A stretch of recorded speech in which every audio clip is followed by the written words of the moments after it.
the condition of the flood?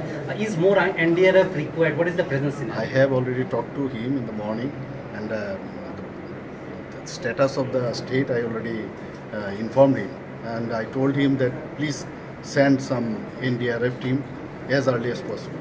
So I heard that from Arunachal Pradesh 4 NDRF team are coming, and another already have reached from Silchar.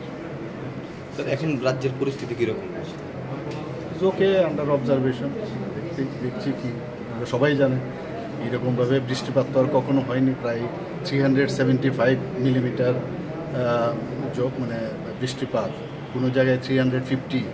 আজকে যা দেখলাম আমাদের আগরতলাতে 180 millimetre.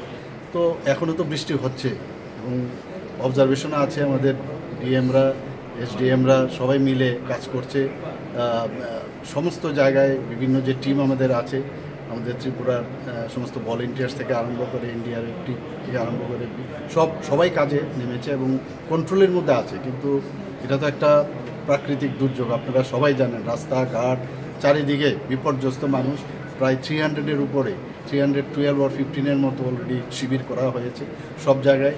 আমরা দেখছি প্রায় 5000-এর মতো লোক এই শিবিরে আছে আশ্রয়। না, only so far the knowledge I received that about 5 persons already, 3 persons already due to this landslide they have died, and 2 already drowned and 2 are missing. গতকালকে আপনি একটা রিভিউ মিটিংও করেছিলেন, কি আদেশ দেওয়া হয়েছে? অলরেডি আমি পুরো অবজারভেশন আমি করেছি, পুরো কী হচ্ছে, কোন জায়গায় কী আছে সেখান থেকে। এবং আমি ওনাদেরকে বলেছি যে সবাই কোনো জায়গার মধ্যে যেন খামতি না থাকে, যেখানে যে সমস্যা হবে ইমিডিয়েটলি যাতে অ্যাড্রেস করে। আজকেও আমি একটু আগেও আমি মিটিং করেছি, সেখানেও মনিটরিং করছেন। My own house is affected. Of course, you know it, my status of my house. Thank you.